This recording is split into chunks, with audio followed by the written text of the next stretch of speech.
응원의 박수를 보내겠습니다. 감사합니다.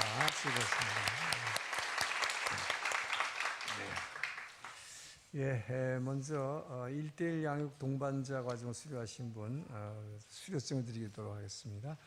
정경순 성도님 앞으로 나오세요. 1:1 제자 양육 전경순 위의 성도는 오늘이 교회 1:1 제자 양육 동반자 과정을 성실하게 이수하였으므로 이 수료증을 드립니다. 2017년 4월 30일 오늘이 교회 담임 목사 이재훈.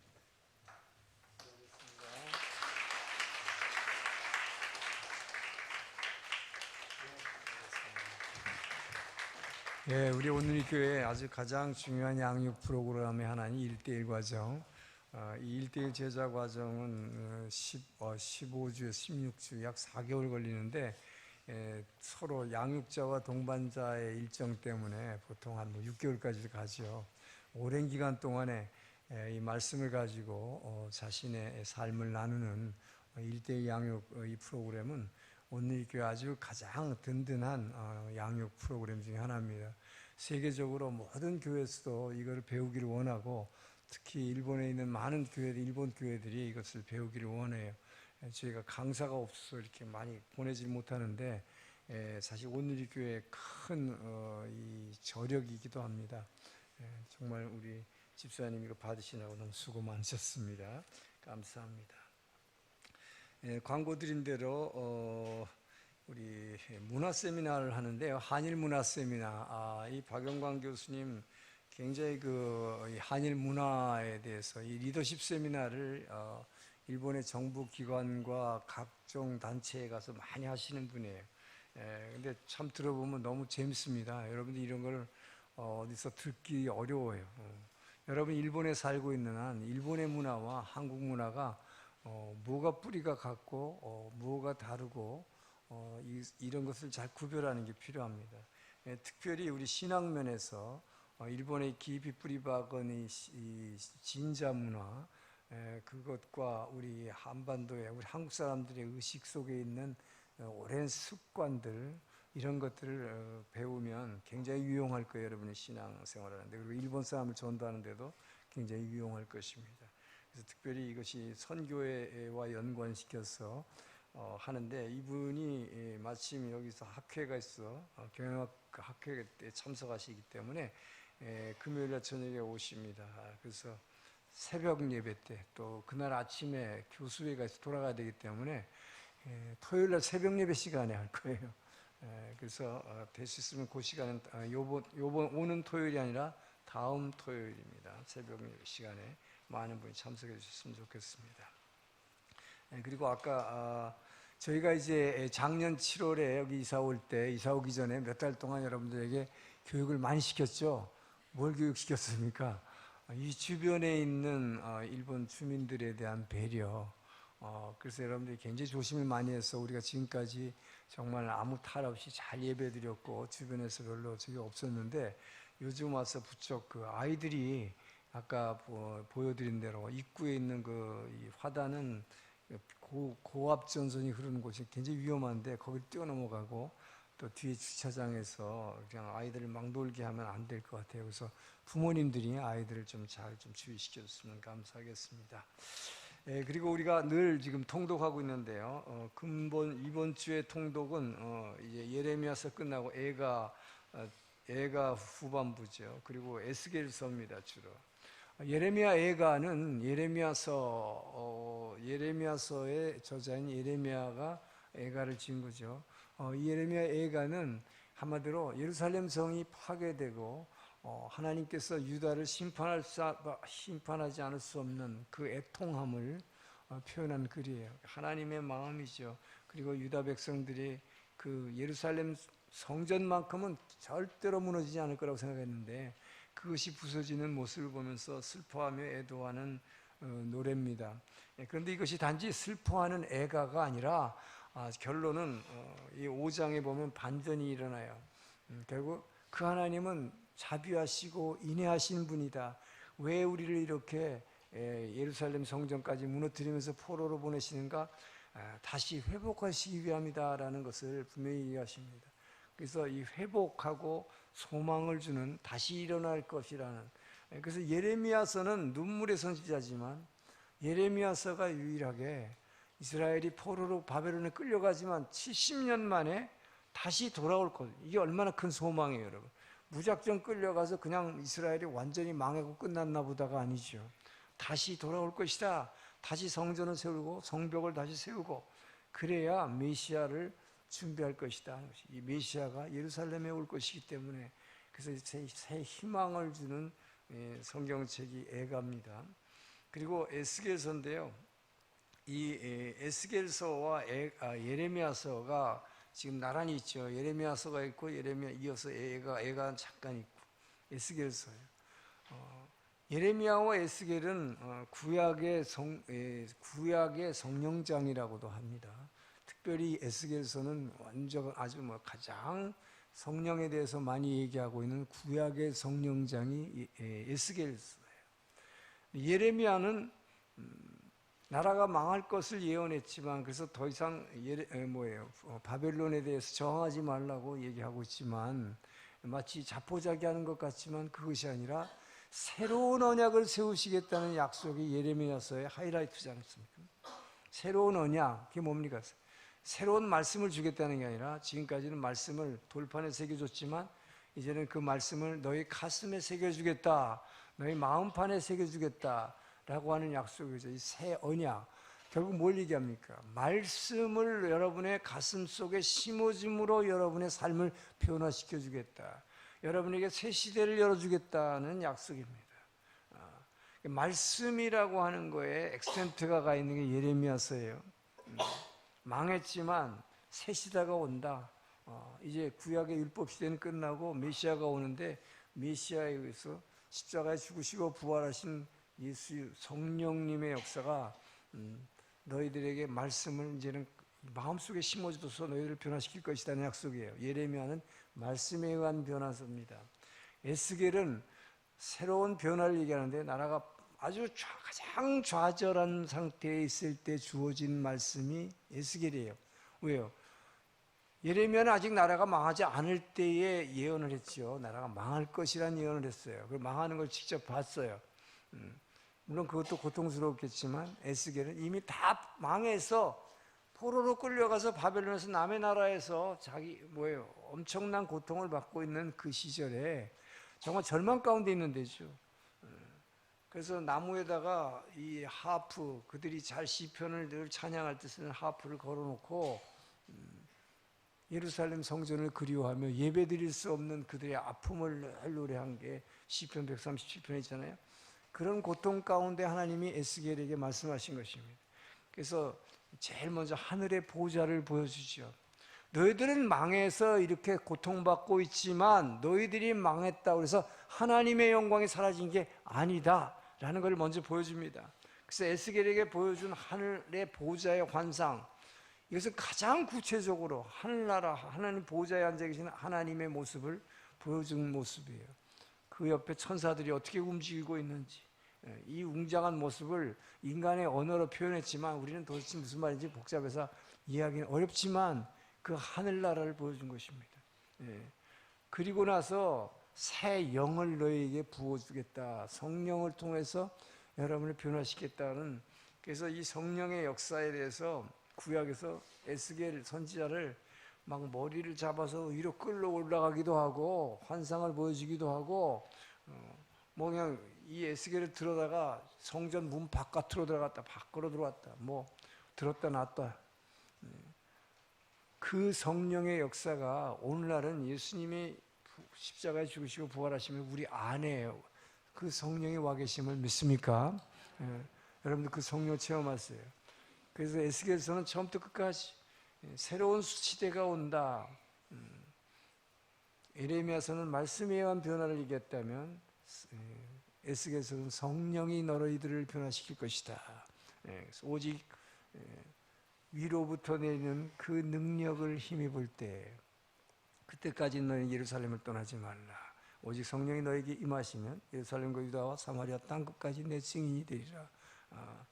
이 성령장입니다. 그러니까 여러분, 이 성령에 의한 변화를 기대하면서 이 에스겔서를 쭉 읽어 나가시길 축원합니다. 광고는 이상이고요. 기도하겠습니다. 좋으신 하나님 감사합니다. 주님의 말씀을 듣기를 원합니다. 아버지여, 새 언약으로 우리에게 주시는 말씀을 기대합니다.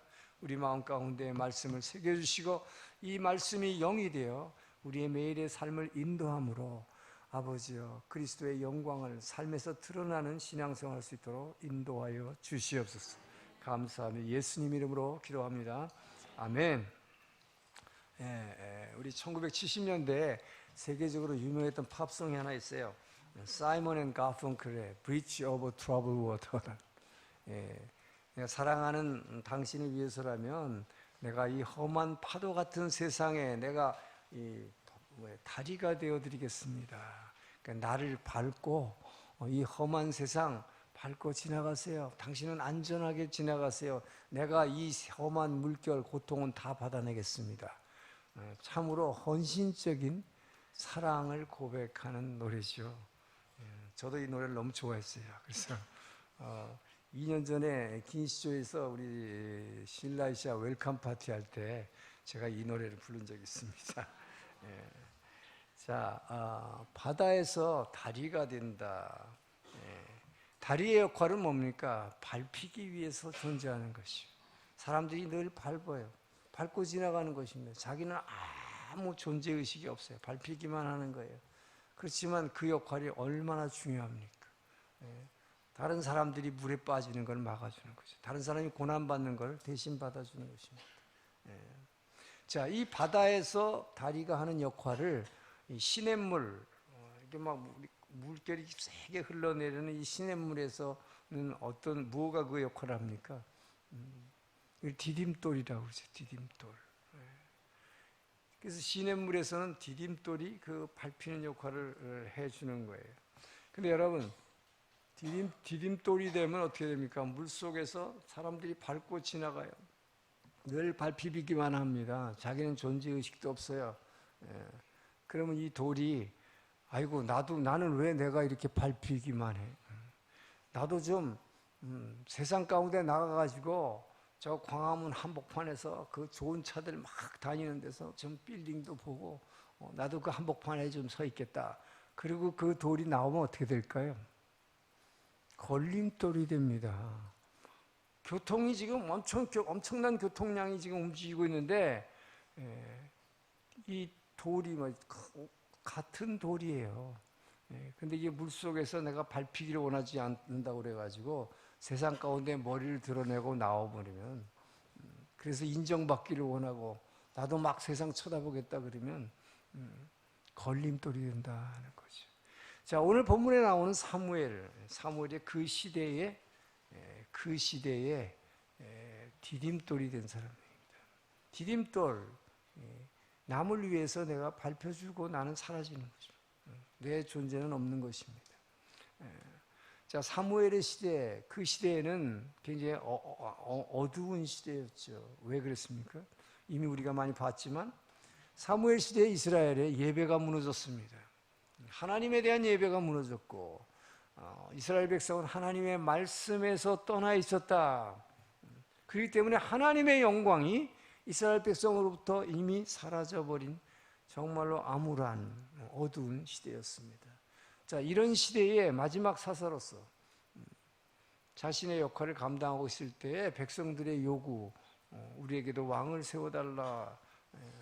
근데 하나님께서 마음에 안 들었지만 하나님께서 그 요구에 응해주라고 하셨기 때문에 말씀에 순종해서 사울을 이스라엘의 최초의 왕으로 기름 부었습니다. 자, 그리고 나서 이제 새 왕이 세워졌으니 그 왕의 리더십을 위해서 사사가 뭐예요? 그 당시에 왕이요, 재판장이요, 예언자예요.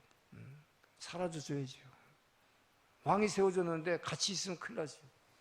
그래서 이제 고별 설교를 하고 있는 것입니다. 나는 역사의 뒤안길로 사라지겠습니다. 자, 여러분이 오늘 읽은 본문이 고별 설교문이에요. 나는 이제 떠나가겠습니다. 이 왕이 당신들 앞에 세워졌습니다. 나는 내 할 임무를 다했습니다. 디딤돌이 된 것이죠. 그래서 이 사무엘은 사사시대라고 하는 400년의 이 죄의 악순환의 역사를 마감하고 이제 왕의 시대를, 새로운 시대를 여는 디딤돌이, 역사의 디딤돌이 된 것이죠. 자, 그런데 반면에 오늘 본문에 잠깐 등장하지만 사울, 기름 부음 받은 사울 왕, 이제 나중에 계속 나오겠지만 사울 왕은 어떻게 됐습니까? 이 새 시대가 열렸는데 새 시대의 최초의 왕으로 된 사울 왕은 이 왕정 시대에 하나님 나라를 이 땅에 세우는데 걸림돌이 되고 말았다 하는 것이죠. 자, 여기 있는 여러분들은 여러분의 가정에서 디딤돌 역할을 하고 있습니까? 걸림돌이 되고 있습니까? 가장으로서 걸림돌 역할을 하는 사람들도 많이 있어요. 교회에서도 마찬가지입니다. 자, 여러분 오늘 본문을 통해서 어떻게 사는 것이 여러분이 디딤돌 인생을 사는 것인가 하는 것을 배우기로 합니다. 자, 14절에서 그 다음 2절까지 읽겠습니다. 시작. 사무엘이 백성에게 이르되 오라 우리가 길갈로 가서 나라를 새롭게 하자. 모든 백성이 길갈로 가서 거기서 여호와 앞에서 사울을 왕으로 삼고 길갈에서 여호와 앞에 화목제를 드리고 사울과 이스라엘 모든 사람이 거기서 크게 기뻐하며 온 이스라엘이 이르되 보라 너희가 내게 한 말을 내가 다 듣고 너희 위에 왕을 세웠더니 이제 왕이 너희 앞에 출입하느니라. 보라 나는 늙어 머리가 휘어졌고 내 아들들도 너희와 함께 있느니라. 내가 어려서부터 오늘까지 너희 앞에 출입하였거니와. 자, 디딤돌 인생을 사는 사람은 다른 사람을 높여주기 위해서 나는 밟혀주는 인생입니다.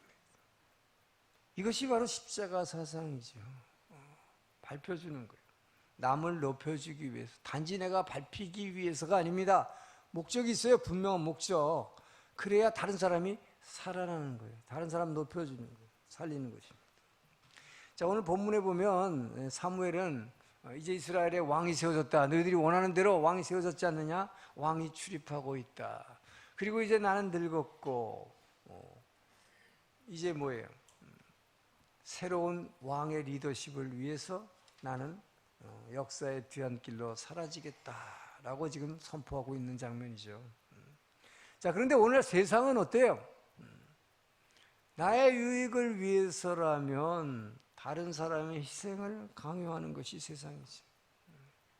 나는 결코 손해보려고 하지 않고 다른 사람 보러 손해보라고 하는 것이 세상입니다.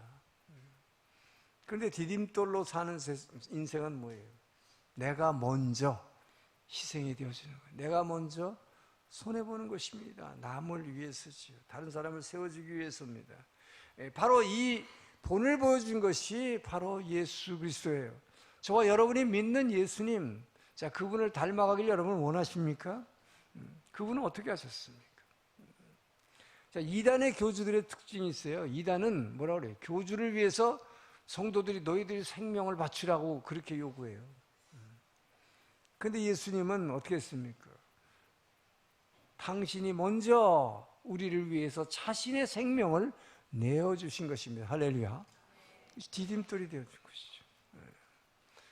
그리고 그분은 너희가 나를 사랑하라, 너희가 하나님을 사랑하라, 우리에게 하나님을 먼저 사랑하라고 하지 않았어요. 하나님이 먼저 우리를 사랑해 주셨음을 믿습니까? 그분이 먼저 우리를 사랑했기 때문에 우리는 그 사랑에 반응하는 것이 예배예요, 여러분. 그 사랑을 느낀 사람이 예배 드리는 거예요. 감사와 찬양을 올려드리는 거죠. 자, 그렇기 때문에 여러분, 예수님이 이렇게 디딤돌 인생을 사셨기 때문에 성경은 그분을 건축자의 버린 돌이었지만 그것이 뭐예요? 건물의 모퉁이 돌이 되었다라고 얘기하는 것입니다. 여러분, 모퉁이 돌이 뭡니까? 이 전체 건물, 이게 5층 건물이죠. 이 5층 건물에 모퉁이 돌이 저 밑에 있어요. 모퉁이 돌이, 그 모퉁이 돌이 그야말로 밑에서 완전히 이렇게 스스로 완전히 디딤돌이 돼가지고 이 건물 전체를 이렇게 받쳐주고 있는 것입니다. 이것이 모퉁이 돌이죠. 디딤돌이죠. 지금 여러분, 이 동경 온누리 교회가 이렇게 굳건하게 서서 지금 부흥해 나갈 수 있는 것은 지금 이 시간도 예수님께서 이 교회에 모퉁이돌, 디딤돌이 돼서 주님께서 스스로 밑에서, 주님은 뭐예요? 예수님은 교회의 머리 되세요. 그런데도 그분은 어떻게 하고 계십니까? 교회의 모퉁이돌이다. 모퉁이돌 뭡니까? 그분이 스스로 밑에서 완전히 밟혀서 저와 여러분 한 사람 한 사람의 인생을, 여러분의 믿음을 받쳐주고 있음을 믿으시기 바랍니다. 그래서 우리 교회가 존재하는 거예요. 자, 여러분, 성경에 이렇게 디딤돌 인생을 산 사람이 많이 나오죠. 세례 요한 대표적입니다. 자, 세례 요한은 자신에게 그 예수님이 와서 물 세례를 받았어요. 그러나 물 세례를 받을 때 비둘기가 성령이 비둘기처럼 임재하는 것을 눈으로 보았습니다. 근데 그는 이미 하나님의 음성을 들은 사람이죠. 너에게 누군가가 세례를 받으러 올 것이다. 그런데 그에게 성령이 비둘기의 모습으로 임하는 사람을 보거든 그가 메시아임을 알라 그랬어요. 그렇기 때문에 이 세례 요한은 그분을 알아봤습니다. 자기가 세례 베푼 그분이, 그렇기 때문에 이제는 뭐예요? 이분이야말로, 이 예수야말로 나는 비록 물로 세례를 너에게 주었지만 이제는 성령의 불로 너에게 세례를 줄 것이다. 이분이 메시아다 라고 선포한 것입니다. 이게 얼마나 대담한, 여러분, 그리고 자기는 어떻게 됐습니까? 순교당했습니다. 이게 진짜 디딤돌이에요. 다른 사람을 세워주기 위해서 자신은 밟히는 삶입니다. 자, 성경에 그런 존재들이 많아요. 대표적인 것이 사도행전하는 바나바입니다. 바나바는 초대교회, 자, 초대교회가 예루살렘에 탄생했죠. 성령 임재로 말미암아. 그 제일 먼저 해외에 개척한 교회, 그게 어디예요? 시리아의 안디옥 교회입니다. 그 안디옥 교회의 담임 목사 바나바. 이 바나바는 정말 디딤돌이 된 사람이죠. 바나바가 누구를 발견했습니까? 다메섹으로 가던 도중에 회심한 부활하신 예수님을 만나서 변화된 사울이라는 사람을 발견한 거죠. 근데 그 사울은 너무나 예수님을 박해하던 사람이 너무나 그냥 하루아침에 해가닥 변했기 때문에 사람들이 두려워했어요. 그렇기 때문에 본인 자신도 자기도 두려워서 사람들 앞에 나타날 수가 없었어요.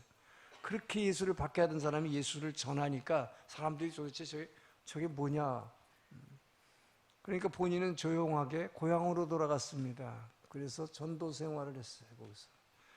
그러고 있는 사람을 바나바가 찾아갔어요. 찾아가서 안디옥 교회가 지금 막 부흥하고 있으니까 내가 부교역자로 청빙하겠습니다. 청빙해서 함께 목회를 했습니다. 부목사로 같이 일했죠. 그리고 나서 바나바와 함께 동역하다가 어느 날 기도했는데 성령의 감동으로 선교여행을 떠나게 되죠, 같이. 자, 선교여행을 떠나는 다음에 어떻게 됐습니까? 사도행전에서 사울은 사도 바울이라는 이름으로 점점 그의 이름은 높아지고 바울의 이름은 계속 세계 모든 성도들에게 알려졌는데 바나바의 이름은 사도행전 13장 이래로 사라져버립니다. 없어져 버립니다. 여러분, 바나바는 억울했겠죠. 여러분, 저 같으면 그랬을 것 같아요. 왜 전부들 사도 바울만 하냐고. 그 사람 내가 전도한 사람이야. 내가 교역자로 끌고 왔어. 내가 그렇게 세워준 사람이야. 그 사람 신앙의 은인이 접니다. 이렇게 얘기했을 것 같은데 그냥 사라졌어요. 디딤돌이 된 것입니다. 한 새 역사를 일으키고 새 역사를 여러분 세우기 위해서 반드시 한 사람이 디딤돌이 되어주지 않으면 안 돼요. 그렇기 때문에 바나바가 그렇게 디딤돌이 되어줬기 때문에 이 복음이 전 세계 이방인들에게 퍼져나가는 새 시대가 열린 것입니다. 자, 반면에 오늘 본문에 이제 왕으로 막 기름 부음 받은 사울은 어떻게 됐습니까? 사울이 왜 걸림돌이 됐습니까? 그는 처음부터 끝까지 사람의 눈치만 봤죠. 사람의 눈치. 어떻게 하면 사람들에게 인정받고, 어떻게 하면 내가 왕으로서의 권위를 지킬 것인가? 그리고 내가 어떻게 해서 백성들 앞에 왕의 권력을 계속 휘두를 수 있을까라는 데 집착하다가 보니까 한 시대의 이스라엘 역사의 걸림돌이 되고 만 것입니다. 여러분, 그렇기 때문에 디딤돌이라고 하는 것은 자기 희생, 내가 밟히는 거, 이것을 통해서만 디딤돌의 역사가 디딤돌 인생이 가능하다 하는 것이, 내가 스스로 밟히려고 결심하는 거죠. 왜? 다른 사람 높여주기 위해서. 그렇게 함으로 새 시대를 열기 위해서인 것입니다. 여러분, 세상 모든 사람들은 하나라도 더 소유하려고 지금 혈안이 되어 있어요. 그죠? 그런데 여러분이 정말 디딤돌 인생이 되려면 어떻게 해야 됩니까? 여러분 스스로 내가 가진 것을, 여러분의 프라이드와 내가 가진 물건과 소유와 이런 것들을 여러분이 내려놓길 축원합니다. 내가 먼저 내려놓지 않으면 디딤돌 인생이 될 수가 없는 거예요. 자, 그래서 여러분의 가정이 행복하기를 원합니까? 그렇다면 부부싸움 할 때 제발 밝혀주시기를 주의 이름으로 축원합니다. 자, 아내가 막 화가 났어요. 왜 화가 났을까요? 여러분 가만히 생각해 보세요. 자기의 프라이드가 남편 때문에 상한 거죠. 프라이드가 상했어요. 상했다는 건 뭐예요? 이만큼 있었던 프라이드가 이렇게 밑으로 밟혔단 말이죠. 그러니까 막 화를 내는 건 뭐 하는 거예요? 내 프라이드 좀 다시 높여주세요, 높여주세요. 그래서 화를 내는 거예요. 근데 거기다 대놓고 뭐예요? 나도 화가 나지. 그러니까 거기다 같이 화를 내면 어떻게 됩니까? 꽝. 그래서 여러분, 진정 가정의 평화를 원하면 내 것을 내려놓아요. 내가 밝혀줘요. 정말 여러분이 스스로 밝혀주기를 주의 이름 축원합니다. 여러분이 디딤돌이 될 때에 여러분의 가정의 새 역사가 시작되는 거예요. 새 시대를 열 수가 있는 거예요. 여러분 직장에서도 마찬가지예요. 상사나 부하나 동료에게 뭔가 상처를 받고 관계가 안 좋을 때도 내가 먼저 손해보고 한 보 더 양보하는 것입니다. 내가 먼저 한 보 양보하고 내가 더 희생함으로 여러분의 직장이 화기애애한 분위기가 되기를 주의 이름으로 축원합니다. 이 디딤돌 인생이에요. 교회에서도 마찬가지죠. 교회에서는 이렇게 디딤돌 인생으로 사는 그 사람들을 교회는 리더라 그래요. 리더. 우리 교회는 많은 리더들이 있습니다. 장로님, 그다음에 각 부서장, 비전위원들, 그리고 안수 집사님이 53명이나 돼요. 그리고 순장, 다락방장, 교사들, 그리고 성가대장, 찬양팀장 많이 있어요. 이런 분들은 뭐예요? 근데 눈에 띄는 리더들입니다. 근데 이분들도 디딤돌의 역할을 하고 있습니다. 예. 그래서 교회가 세워지는 거예요. 그런데 이분들뿐만 아니에요. 여러분, 우리가 예배 보는 이 순간에도 지금 1부 예배 때는 아닌가요? 2부, 3부 때 우리 저 밑에서 로비 라운지의 옆에 조그만 방에서 아이들을 케어하는 몇 분들이 계십니다. 이렇게 보이지 않는 데서 수고하는 디딤돌이 있기 때문에 우리 교회가 부흥하는 것을 믿으시기 바랍니다. 정말 놀라운 것은요, 화장실 청소를 해야 되는데 자기가 토요일 날 보통 하잖아요. 못해서 어떤 분이 평일 날 와서 화장실을 막 청소하고 있어요. 아니, 평일 날 어떻게 직장에도 안 가고, 자기가 토요일 날 해야 되는데 못해서 와서 한다고. 이런 분들이 정말 교회의 디딤돌이라고 생각합니다. 그리고 여러분, 순모임할 때 별로 나타나지는 않지만 순원 중에 하나가 먼저 거기 가서 커피 시키면 줄 서잖아요. 사람 한꺼번에 막 몰리니까. 그랬더니 저 커피를 배달해 주시는 분들이, 그렇게 봉사하는 분들이 계시다고 그래요. 그래서 여러분의 순모임이 얼마나 참 아름답게 진행됩니까? 이런 디딤돌이 되기를 주의 이름으로 축원합니다. 그래서 여러분들이 모든 인간관계에 있어서 인간관계에서 새로운 역사를 여러분이 열려면 여러분들이 모든 인간관계에 있어서 지난번에 이한영 목사님, 교수님 와서 얘기했죠. 나는 옳고 너는 틀렸다. 우리가 그런 자세로 대하면 나는 옳고 너는 틀렸다. 이게 다투는 원인이에요. 나는 옳고 너는 틀렸다 그러는 건 뭐라고 그랬어요? 이것은 선악과를 따먹는 죄를 짓는 것입니다. 선악과를 따먹는 건 죄입니다. 그렇기 때문에 나는 옳고 너는 틀렸다는 자세 하지 말고 내 프라이드를 먼저 내려놓고 정말 사도 바울이 얘기하는 대로 교회 안에서는 항상 남을 나보다 낫다고 여겨라. 여러분이 정말 디딤돌이 돼 스스로 짓밟혀 주기를 주님 축원합니다. 그러면 여러분의 인생의 관계, 모든 관계에 새 역사가 쓰여지는 거예요. 자, 여러분, 그렇게 되면 제가 자꾸 이렇게 얘기하니까 아이고 그러면 뭐 예수 믿으면 우리는 뭐 평생 발표기만 하고 살다가 이러고 죽으면 뭡니까 이거. 그러나 여러분 바로 이것이 십자가의 부활이에요. 여러분 이스터 부활절 뭐하러 있는 거예요? 바로 이걸 가르쳐 주는 거 아니에요? 여러분 디딤돌 인생을 살아야 진짜 여러분이 상상도 할 수 없는 부활의 영광이 있음을 믿으시기 바랍니다. 이 영광이 여러분 부활의 영광이라는 개념이 아직 잘 안 들어요, 여러분. 근데 정말로 여러분 이 영광으로 충만한 이 왕 같은 제사장의 인생이 여러분 영원토록 기다리고 있음을 믿습니까? 그래서 왕 같은 제사장이라 그런 거예요. 제사장이라는 건 뭡니까? 제사장은 늘 희생하고 이 자기 피를 드리는 거예요. 그래서 제사장 목사는 그래서 주의 종이다 라는 게 뭐예요? 자기 게 없다. 왜요? 섬기는 거예요. 좀 하나님을 섬기고 성도를 섬기는 거죠. 자, 그래서 우리는 이렇게 자기를 낮추고 섬기는 제사장이다. 그러나 이렇게 디딤돌 인생이다. 그러나 이 디딤돌 인생이야말로 진짜 왕의 영광을 누리는 것이다. 할렐루야. 그래서 여러분은 왕 같은 제사장이라고 베드로가 얘기한 거예요, 여러분. 전 여러분들이 디딤돌 인생을 살 때 정말 왕 같은 제사장의 그 영원한 인생이 기다리고 있음을 믿으시기 바랍니다.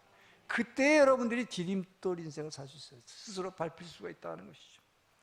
자, 그런데 여러분들 중에는 아이고 저는요 제 물질을 누구한테 손해보기도 싫고요. 제 프라이드, 이 잘난 프라이드 절대 못 꺾어요. 난 밟히기 싫어요. 그런 분이 있다면 그렇다면 여러분 어떻게 디딤돌 인생이 될 수 있을까요? 근데 그런 분들도 소망이 있습니다. 제가 팁을 하나 드릴게. 돈도 안 들어요. 뭐 많이 배울 것도 없어. 건강하지 않아도 돼. 권력 같은 거 없어도, 명예 없어도 돼. 누구나 할 수 있다. 뭐가 있을까요? 디딤돌 인생. 여러분의 가정과 교회를 위해서 중보 기도의 파수꾼이 되는 겁니다. 기도 돈 들지 않아요, 여러분. 입만 뻥뻥하고 하면 돼. 아파도 괜찮아. 누워서 해도 돼. 돈 없어도 상관없고 뭐 권력 없어도 상관없고 누구나 할 수 있는 게 디딤돌 인생 될 수 있어요, 여러분. 기도하면 기도의 파수꾼. 에스겔 3장 17절 보면 에스겔 3장 17절에서 안 올랐어요. 있습니다. 시작. 인자야, 내가 너를 이스라엘 족속의 파수꾼으로 세웠으니 너는 내 입의 말을 듣고 나를 대신하여 그들을 깨우치라. 여러분이 기도의 파수꾼이 돼서 여러분이 기도하다가 주님의 음성을 들으면 그걸 가족한테도 얘기하고 교회를 위해서 음성을 들었으면 교회 목사한테 얘기하라는 거예요. 지금 하나님 그렇게 말씀하세요. 근데 여러분이 피곤하다고 졸립다고 힘들다고 기도 안 하면 여러분의 가정의 기도의 파수꾼 되기를 포기한다면 또 교회를 위해서 기도하는 파수꾼 되기를 거부한다면 피한다면 어떻게 될까요? 사단이 여러분의 가정을 그래서 마음대로 뒤집어버리고 약탈하는 거예요, 여러분. 그래서 파수꾼이라고 한 것이죠. 내가 너희를 이스라엘의 집안의 파수꾼으로 삼겠다. 자, 이스라엘의 집 전 민족의 파수꾼, 교회의 파수꾼 되기 전에 먼저 여러분의 가정의 기도의 파수꾼 되기를 주의 이름으로 축원합니다. 여러분이 기도의 파수꾼 되기, 남이 자고 남이 졸릴 때 그것 좀 희생하는 거죠.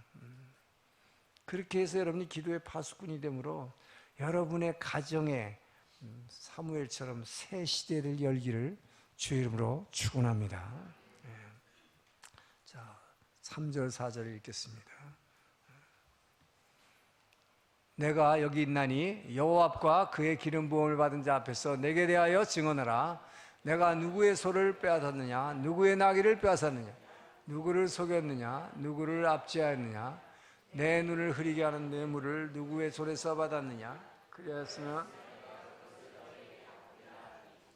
그들이 이르되 당신이 우리를 속이지 아니하였고 압제하지 아니하였고 누구의 손에서든지 아무것도 빼앗은 것이 없나이다 아니라. 자, 두 번째는 이 영생의 가치, 여러분 영원한 생명. 이 영원한 생명이 여러분에게 주어졌다는 이 가치를 아는 사람이 디딤돌 인생이 된다는 것입니다.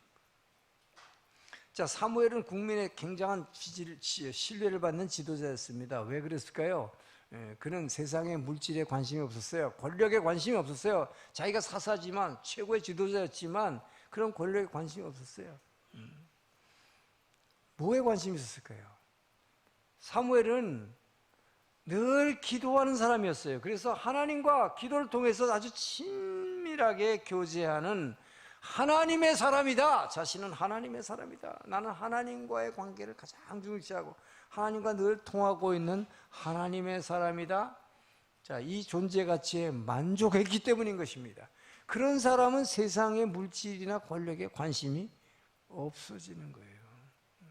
사람들에게 인정받는 거에도 관심이 없어지는 거예요. 하나님의 사람이다, 나는. 자, 그러기 때문에 그가, 여러분 잘 아시지만 12장, 이제 다음 주에 나오지만 23절, 12장 23절 봅시다. 시작. 나는 너희를 위하여 기도하기를 쉬는 죄를 여호와 앞에 결단코 범하지 아니하고 선악과 우러운 길을 너희에게 가르칠 것인즉. 여러분 보세요. 너희를 위해서 기도하는 게 뭐라고 그래요? 기도하기를 쉬면 죄 짓는 거라 얘기를 하고 있습니다. 자, 이 정도로 사무엘은 뭐예요? 하나님께 기도하는 것을 쉬지 않겠다. 이것이 죄이기 때문이다 라고까지 얘기할 정도로 뭐예요?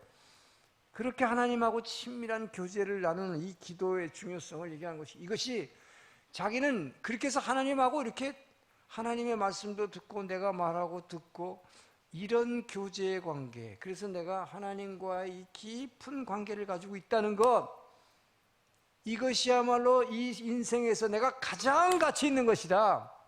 그는 그렇게 여겼다는 것을 우리는 알 수 있습니다. 그래서 자기는 이것을 이 기도를 그치는 죄를 짓지 않겠다고 백성들 앞에서 공언한 거잖아요. 약속한 거잖아요. 자, 여러분, 그렇기 때문에 그는 하나님과의 관계, 하나님과 친밀한 관계를 가진 것을 가장 귀한 가치로 여겼기 때문에 물질에 관심을 가지지 않았다. 자, 그래서 3절에 아까 봅시다. 뭐라고 얘기했냐? 내가 여기 있나니 여호와 앞과 그 기름 부음을 받은 자 앞에서 내게 대하여 증거하라. 내가 네 소를 취했느냐? 누구의 나귀를 내가 뺏었느냐? 누구를 속였느냐? 누구를 압제했느냐? 내 눈을 흐리게 하는 뇌물을 받았느냐? 그리하였으면 내가 그것을 너희에게 갚으리라. 자, 그러면서 아까 2절에서 뭐라 합니까? 사무엘은 내가 어려서부터 여기서 잘하는 것들 너희가 다 보지 않았느냐? 여러분, 사무엘의 엄마가 누구예요? 어머니가 한나 아니에요? 기도하는 한나. 한나가 이 자기의 기도로 이 사무엘이라는 아들을 낳자 하나님께 드리겠다고 그랬죠. 언제 드렸어요? 애가 젖을 떼자마자 성소에 데려와 가지고 엘리 제사장한테 남겼어요. 자, 그러니까 자기가 젖될 때부터 어머니가 자기를 성소에 끌고 와서 자신이 어렸을 때부터 성소에서 자라는 모든 과정을 너희 백성들이 나를 보지 않았느냐? 그리고 나서 자기가 사사가 된 지 이제 20년이 지났는데 사사가 되고 나서도 뭡니까? 이스라엘 백성들이 요구하는 대로 왕을 세우고 지금에 이르기까지 내가 물질에 대해서 이제 관심을 가진 적이 있냐? 내가 어떤 부정행위를 한 적이 있느냐? 누구 걸 뺏은 적이 있는 걸 본 적이 있느냐? 자, 그렇게 질문하는 게 지금 3절이죠. 그랬더니 4절에서 뭐라고 그래, 백성들이? 사무엘 당신은 정말로 진실로 결백한 사람입니다.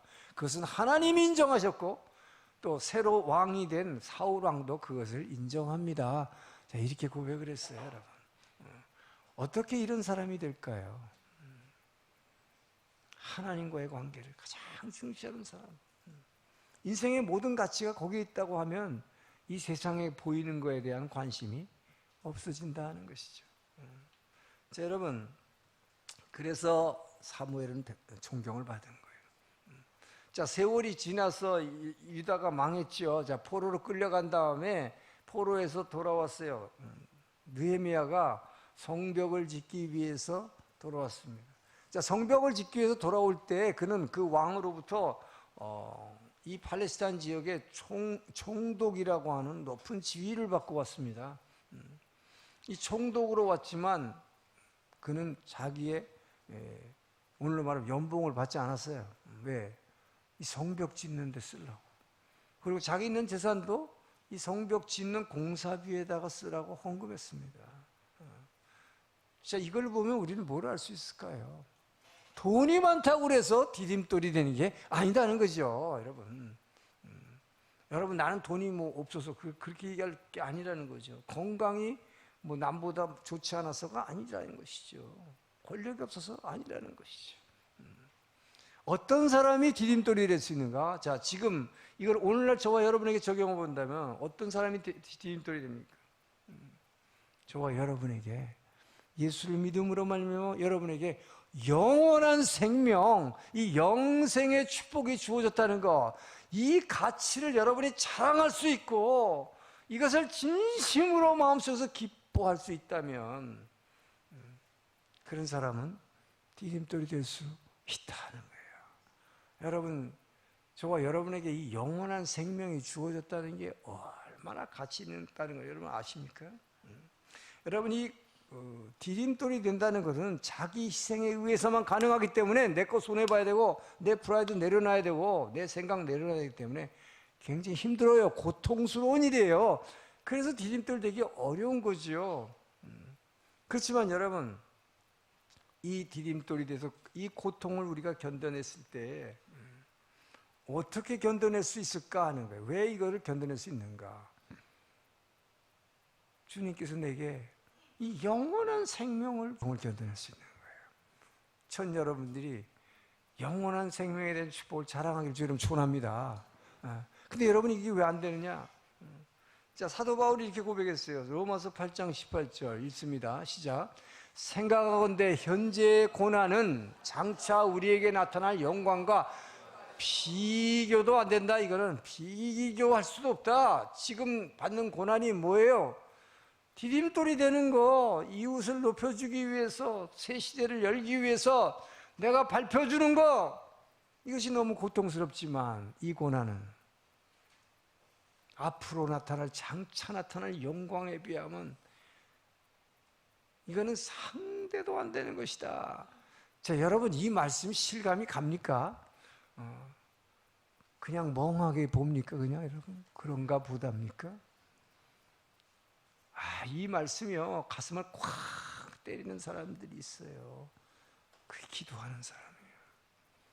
평소에 기도하는 사람은 자기에게 준 이 영원한 생명의 축복이 얼마나 감사하고 귀한 건지를 압니다.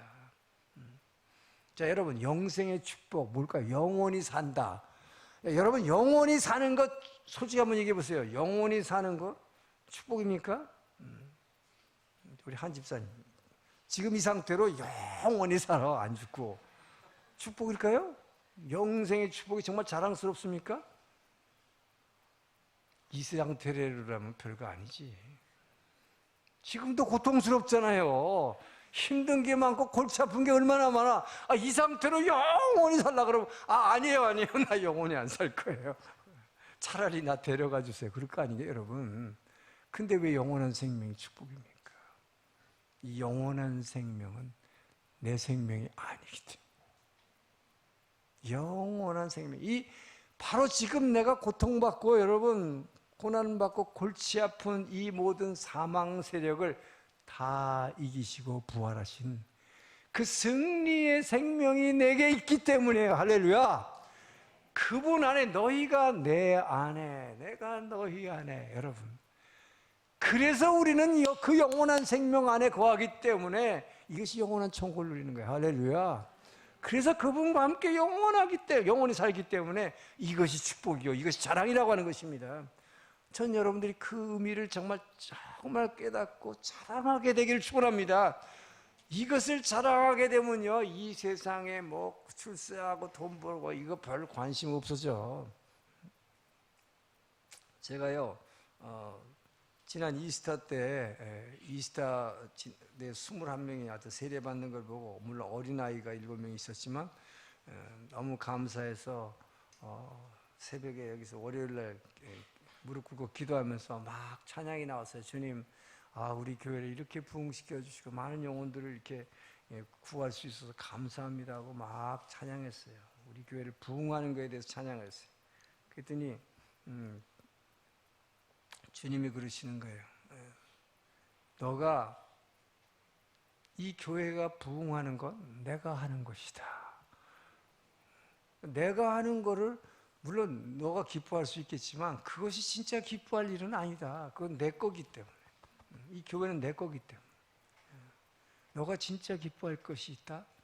너의 이름이 하늘나라의 생명책에 기록되어 있다는 거. 이것이 문봉주라고 딱 한자로 써 있어요. 이게 너 얼마나 자랑을 될 일인 줄 아냐? 이거 엄청난 일이다. 그리고 하늘나라에 성소가, 제가 요즘 수요 여성예배에서 성막 강의라고 있는데, 이 성소는 황금으로 지어 있거든요. 이 황금으로, 성소가 뭐예요? 하늘나라의 상징이잖아요. 황금으로 된 너의 처소가 천국에 예비되어 있다는 거, 너 그거 알고 있니? 그게 얼마나 너가 자랑하고 지금 기뻐해야 될 일인 줄 아냐? 와, 그러니까 정말, 야, 그렇구나. 나는 그러니까 이 세상에 지금 내가 정말 무슨 옛날에 어렸을 때 같이 달동네 판잣집에 살아도 전혀 상관없겠다. 그 하늘나라에 그 멋진 집이 예비되어 있다는데.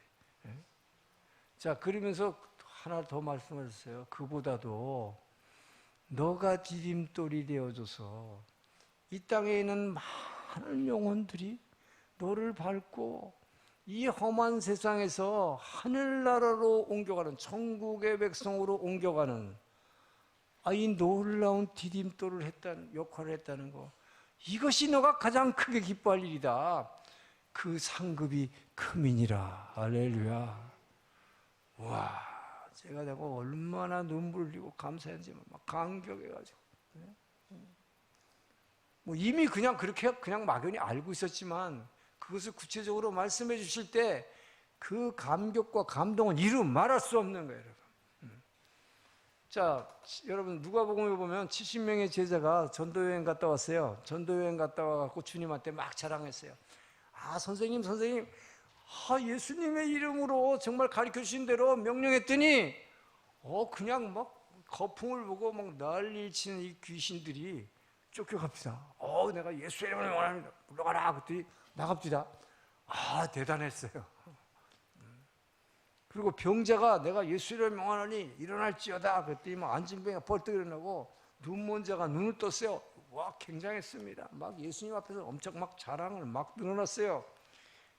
그 주님이 씩 보시다가 뭐라고 그랬습니까? 성령의 역사가 너희의 몸을 통해서 나타나는 걸 통해서 그걸 그렇게 기뻐할 거 아니다. 왜? 그거 네 거 아니야. 내 거다. 하나님의 능력이, 하나님의 임재가 나타나는 것 뿐이야. 그 성령의 능력이라고 하는 것은, 성령의 역사라는 것은 하나님 것이다. 너가 기뻐할 일이 아니야. 그건. 너가 진짜 기뻐할 일이 있다. 그건 뭐예요? 너의 존재가 변한 것이다. 존재가. 자, 누가복음 10장 20절 읽습니다. 시작. 그러나 귀신들이 너에게 항복하는 것으로 기뻐하지 말고 너희 이름이 하늘에 기록된 것으로 기뻐하라 하시니라. 여러분의 하나님의 관심은, 하나님이 가장 기뻐하시는 것은 여러분의 이름이 천국에 기록됐다는 거, 이게 뭐예요? 여러분이 죄인이었는데 여러분의 존재가 변화됐다는 거. 죄인이었는데 맨날 죄만 짓고 절망하고 살아야 될 사람이 의인으로 바뀌었다. 할렐루야. 그거 기뻐하라는 거. 네 이름이 천국에 지금 써있, 생명책에 기록이 되어 있다는 거. 이게 얼마나 대단한 거지, 아니야?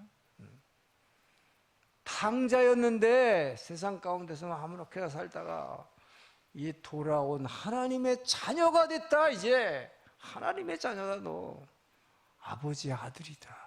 왕의 아들이다. 왕자다. 이야, 여러분, 이게 대단한 것입니다. 그뿐만 아니라 세상의 디딤돌이 돼서 너를 통해서 이 험한 세상으로부터 한 영혼이라도 더, 관심은 거기 있어요, 여러분. 그래서 여러분, 정말 저와 여러분들이 한 사람이라도, 여러분들이 디딤돌이 돼서 한 영혼이라도 천국으로 인도했다면, 자, 다니엘 12장 3절을 봅니다. 뭐라고 얘기했는지. 자, 읽습니다. 지혜 있는 자는 궁창의 빛과 같이 빛날 것이요, 많은 사람을 옳은 대로 돌아오게 한 자는 별과 같이 영원토록 빛나리라. 다시 있습니다. 많은 사람을 옳은 대로 돌아오게 한 자는 별과 같이 영원토록 빛나리라. 저는 여러분들이 디딤돌이 돼서 여러분 주변에 있는 영혼들, 많은 사람들을 주님 앞으로 돌아오게 함으로 영원토록 별같이 빛나는 디딤돌이 되기를 주 이름으로 축원합니다. 기도하겠습니다. 좋으신 하나님, 감사합니다. 아버지여, 우리가 세상 가운데서 어떻게 디딤돌이 되어야 할지 주님 가르쳐 주시니 감사합니다. 아버지여, 내가 손해보고 밟히게 하시고, 아버지여, 우리에게 주신 그 영원한 생명의 가치를 깨달음으로 우리가 디딤돌이 되어 한 영혼이라도 주 앞에 돌아오게 함으로 별같이 빛나는 왕같은 제사장 되게 도와 주시옵소서. 감사하며 예수님 이름으로 기도합니다. 아멘. 일어나서 봉헌 찬양하겠습니다.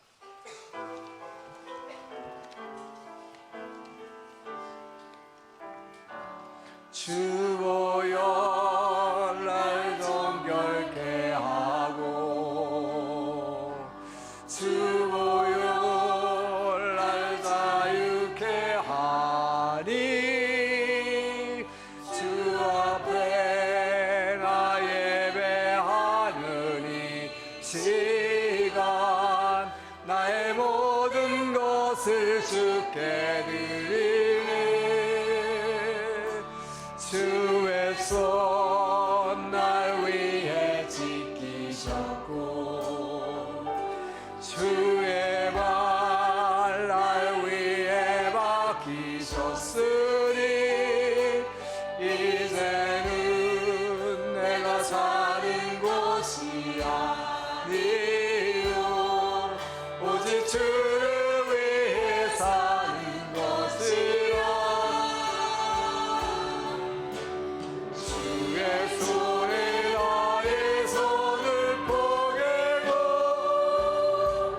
또 주의 말에 나의 말을 포개어, 주와 함께 죽고 또 주와 함께 살리라. 영원토록 주 위에 살리라. 주의 손에 나의 손을 포개어, 또 주의 말에 나의 말을 포개어, 주와 함께 죽고 또 주와 함께 살리라.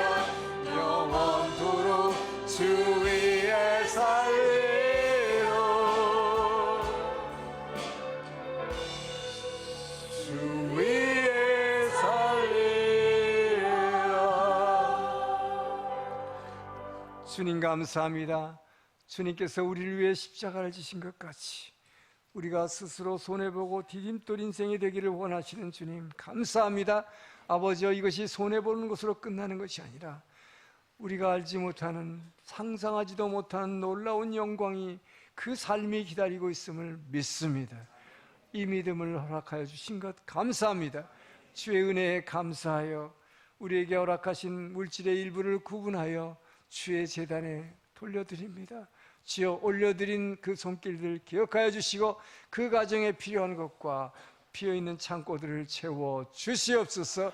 우리의 마음의 상처들과 육신의 질병을 고쳐주시며 우리의 가정의 모든 관계의 문제, 세상과의 관계의 모든 문제 주님 간섭하여 주시고 회복하여 주시옵소서. 우리가 드린 이 헌금으로 이 땅에는 정말로 많은 영혼들이 우리의 디딤돌이 우리를 디딤돌 삼아 천국으로 옮겨가는 놀라운 역사가, 회복의 역사가 이 땅 가운데 이루어지게 도와 주시옵소서. 이제는 우리를 사랑하시고 구원하신 그리스도의 은혜와 아버지의 그 크신 사랑하심과 성령 하나님의 감동, 감화, 교제, 교통하심, 오늘의 말씀을 듣고 이제는 스스로 밟히며 살리라, 이것이 손해가 아니요 엄청난 영광을 위한 아버지여 그 주님의 길을 따라가는 것임을 깨닫고 결단하며 나아가는 주의 백성들 머리 위에와 이 주변에 구원받아야 할 많은 주민들 머리 위에, 그리고 모든 선교사님들 위에 이제로부터 영원토록 함께 하시기를 간절히 축원하옵나이다.